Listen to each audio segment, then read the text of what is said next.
thinking for yourself is one of those things nobody can teach you. You have to figure it out for yourself. That's what thinking for yourself is. All I could do is give you permission. You all should think for yourselves. Very good. Now, I can't do any more than that. It's not possible. Nobody can teach something that you have to discover for yourself. Similarly, nobody can teach devotional service in the sense that I can't do it for you. I can't say, okay, now you hold the beads in your hand like this. Come on, here, hold the beads. Okay, now you chant Hare Krishna, Hare Krishna. That's absurd. I can't sit there and hold your hand and make you count the beads. That's ridiculous. I can show you how, but then you have to actually do it. You have to actually approach Krishna. You have to actually discover your own Krishna consciousness.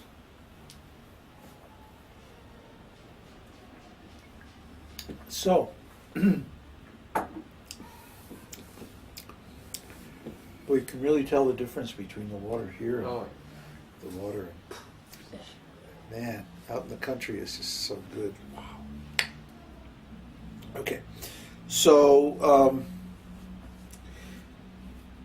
the qualities that we have, or the qualities that we develop, have to be engaged in Krishna's service. Otherwise, they become bad qualities. Whatever qualities we have, if they're engaged in Krishna's service, they become good qualities. If they can't be engaged in Krishna's service, then we have to throw them out. Then we have to renounce them.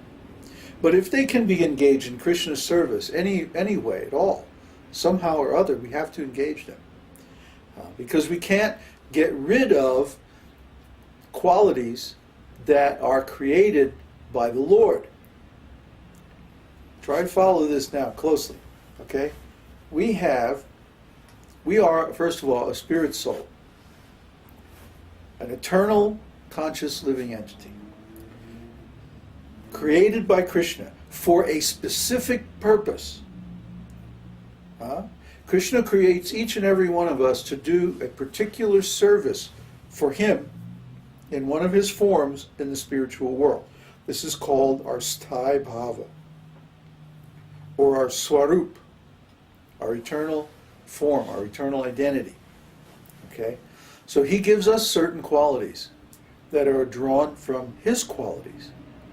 Now Krishna has all qualities, right? He's peaceful, but he can also be angry. He's tranquil, but he can also fight like anything and always win. You see? Krishna is surrendered to his devotee, but he's also a conqueror of the demons. See, he has all qualities within him.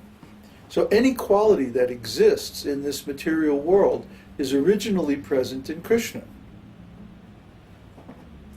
So any quality that's manifested by a living entity is similarly originally present in Krishna. So the living entities created by Krishna are each given a specific type of service to perform in the spiritual world eternally. And then when we come to this material world, it's like we're playing hooky, right? We're not doing our service.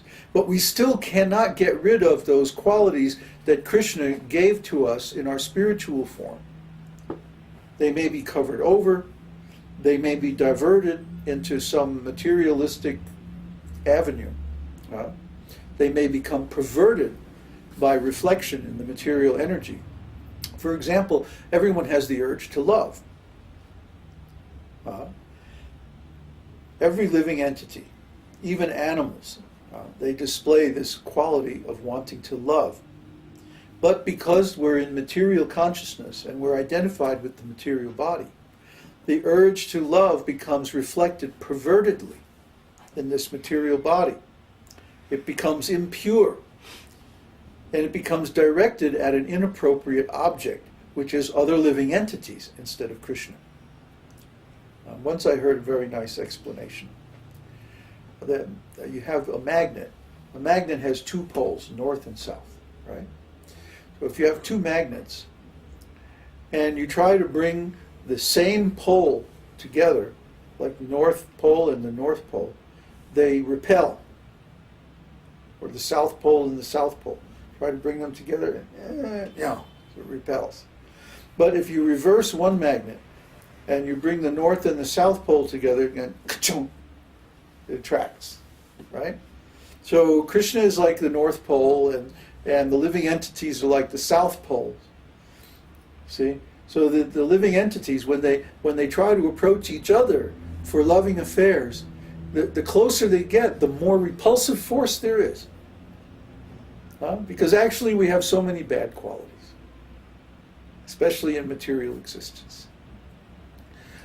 But when we try to approach the Supreme Lord, then it's like the South Pole and the North Pole, and there's an attractive force. You see? So we can understand that we have certain qualities which are eternal and which are, so to speak, baked into our nature. We can't get rid of those qualities no matter how hard we try. So we have to engage those qualities in Krishna's service. But then there are other qualities which are superfluous, which are part of our false ego, our false identity, our material identity. The material concept of the self as the material body and the things related to that body. So I may think, well, I belong to a certain family, I'm a man, I'm a woman, I'm from this country, I'm from that country, or I have this past, I have certain experiences in my past that force me to act a certain way, blah, blah, blah, blah, blah, blah. But this is all illusion. All this can and must be given up by culture of transcendental knowledge. And the beginning of transcendental knowledge is, I'm a spirit soul, I'm an eternal servant of Kṛṣṇa, my only business is devotional service to the Lord, and so on. So we've discussed this a million times. So what does it mean in the context of this discussion? When we advance in devotional service, we naturally try to renounce various things that are against that devotional service. And we try to cultivate these qualities that are given in this long list of the qualities of a great personality, beginning with truthfulness, cleanliness, and so on. So we may find that no matter how hard we try, there are certain qualities that we just cannot give up. Certain aspects of our nature that we simply cannot renounce no matter how hard we try. And the example is Bhima's anger. That's just who he was or is. That's his spiritual quality. That's that particular living entity is made by Kṛṣṇa just to serve that particular mood. And that mood is called chivalry. Chivalry. It means the kingly fighting mood, the honorable warrior. This is an eternal rasa. Okay, so he has that quality because Kṛṣṇa wanted him to play that role in his pastimes. He was pleasing Kṛṣṇa by his fighting in that way. So if Bhishma says, okay, I'm going to be a sadhu and I'm going to become a devotee and I'm not going to fight anymore, I'm going to go to the forest and just sit under a tree and chant. Is he going to be able to do it? No way. He's not going to be able to give up his fighting nature because that is part of his eternal identity in relation with Kṛṣṇa. Okay. So Kṛṣṇa gives us a whole set of qualities. And some of these qualities are true, real, eternal, spiritual, and so on. And some of them are false, circumstantial, physical, material. And then some of them are our eternal qualities which have become perverted by reflection in the material energy. See? So we have to look very deep into ourselves with great knowledge and understanding to be able to determine what qualities are in what category.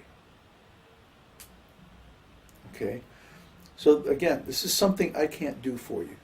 You know, it's not like I can sit here and say, okay, this one is in this bag and this one is in the other bag. This is something that you have to figure out over a long period of working on yourself, looking into yourself, contemplation, like that. And not everybody's going to come out the same. It's not like if you're a devotee, it means that Kṛṣṇa has a mold, you know, and he pours your consciousness into that mold, you know, and then stamps it out, and there, one standard devotee. Okay, ka-chunk, here's another standard devotee.